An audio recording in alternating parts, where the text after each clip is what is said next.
Nosaltres som Gemma Almela i Paloma Ripoll i anem a presentar el treball sobre el Codi Deontològic de l'assignatura Deontologia i Valors d'Igualtat en Psicologia, que està impartida pel professor Manuel Martí Vilar en la Universitat de València. Pel que fa a les referències bibliogràfiques que s'han utilitzat, són el document de perfils professionals del psicòleg de la COP, el Codi Deontològic i la definició de la responsabilitat social universitària i la justícia. Primer que tot, anem a parlar sobre el perfil professional del psicòleg de l'activitat física i l'esport. L'objectiu d'aquest perfil és aconseguir l'ajust i el benestar personal dins de la pràctica esportiva. Les seues funcions són les d'assessorament i planificació, avaluació i diagnòstic, formació i educació i intervenció i investigació, dins de l'àmbit de l'esport de rendiment, que és el d'alt nivell, l'esport base, que és el de les escoles i universitats, i l'esport d'oci i temps lliure, que s'utilitza com a joc i recreació.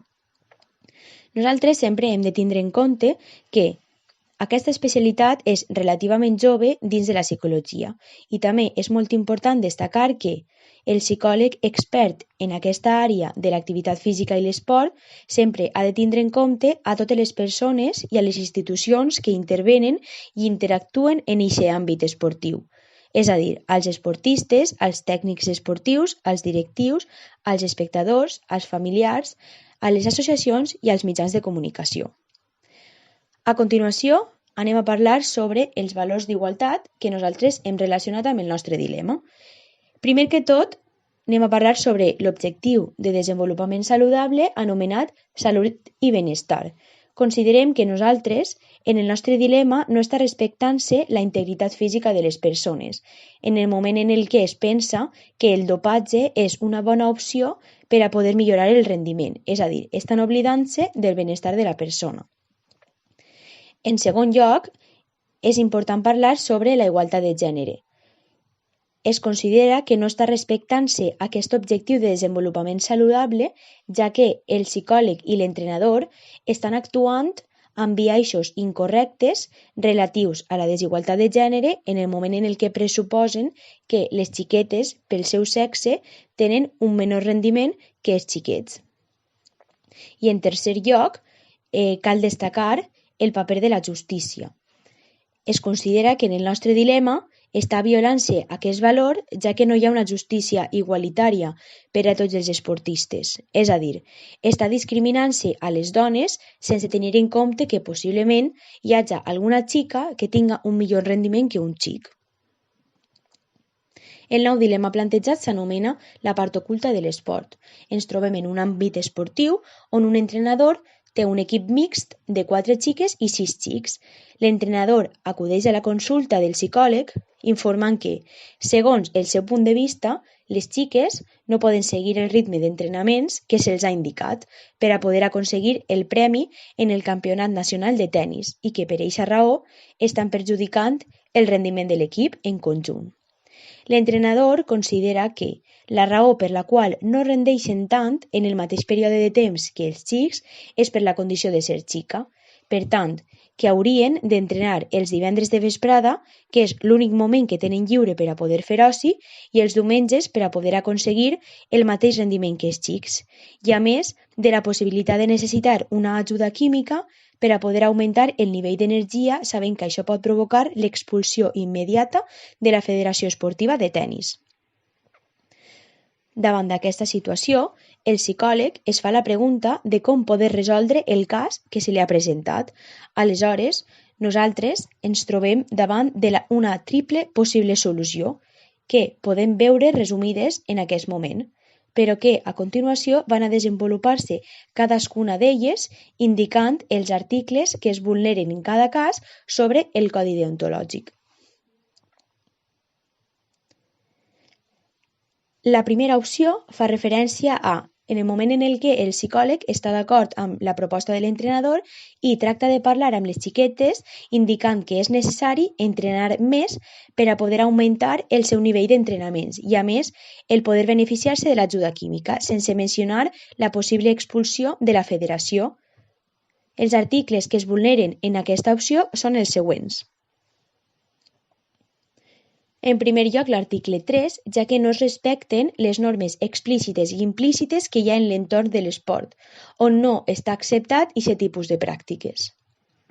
En segon lloc, l'article 6, ja que el psicòleg no està respectant els drets humans de les xiquetes i, a més, no està sent plenament sincer amb elles sobre la possibilitat de ser expulsades per l'acte del dopatge.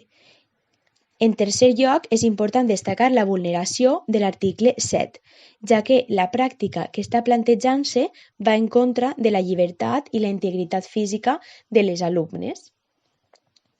Seguidament, també es queda vulnerat l'article 9, ja que no es respecten els criteris morals del client, és a dir, el psicòleg no està respectant i tenint en compte la moralitat que hi ha dins de l'àmbit esportiu sobre el concepte del dopatge. És important també destacar la vulneració de l'article 10, en el moment en el que està discriminant-se a les xiquetes per qüestions de sexe, és a dir, per qüestió de ser xiqueta es considera que van a rendir menys que els xics. Posteriorment, l'article 11 també està vulnerant-se perquè el professional està aprofitant-se i vol obtenir benefici de la seva posició de poder, en el sentit de que va poder aconseguir una recompensa econòmica. I per últim, l'article 15 també no està respectant-se perquè no s'està sent imparcial. Pel que fa a la segona opció que pot seguir el psicòleg, parlem de la possibilitat de denunciar a l'entrenador i posar tota la informació que li dona en mans de la federació i el club, per a la seva possible expulsió immediata.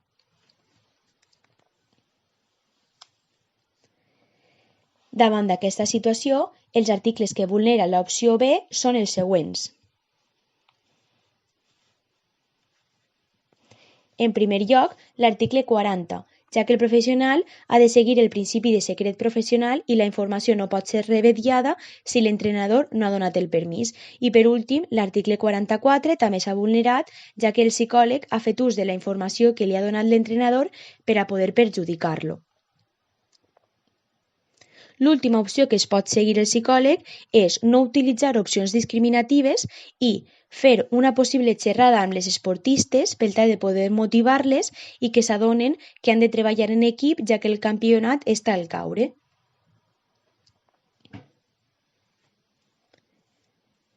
Pel que fa als articles violats en aquesta opció, nosaltres considerem que en aquesta opció no està vulnerant-se cap article del Codi Deontològic del psicòleg.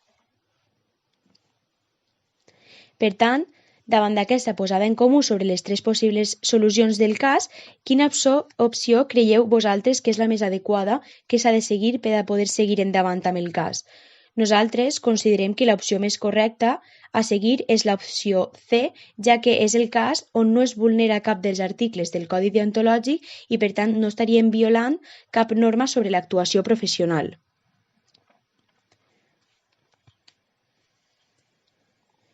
Per últim, és important també destacar la pregunta de reflexió que nosaltres plantegem, que és que si un psicòleg de l'activitat física i l'esport pot vetllar per interessos personals d'un entrenador alhora que els interessos de l'equip del que s'encarrega.